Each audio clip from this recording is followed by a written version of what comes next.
The weather was beautiful, the lakeside air invigorated the lungs, and in the sunlight, the palettes of the rose bushes that adorned every house, from the villas to the more modest dwellings, were an enchantment for the eyes. So that morning I decided to go on foot. I could not yet know that something would soon cloud the idyllic image that I had formed of the place.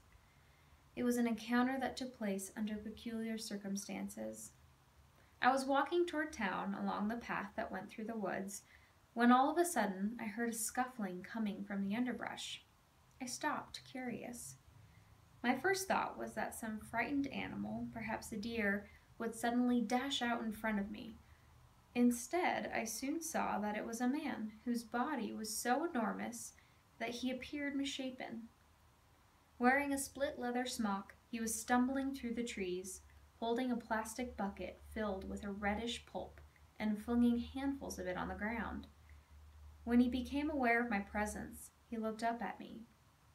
The receding chin and drooping lower lip made me think of a mentally retarded person who had been assigned a task that no one else would want to do.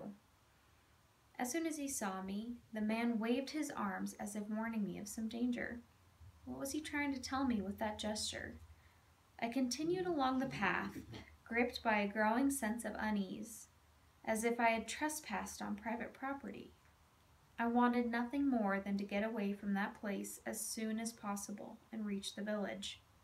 I must have walked a few hundred meters when I heard the hurried step of someone behind me who was going in my direction.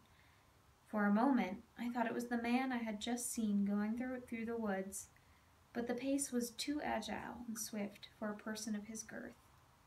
I kept going straight and only turned around at the last moment when the stranger was about to catch up to me. I immediately felt a sense of relief when I saw that it was a priest.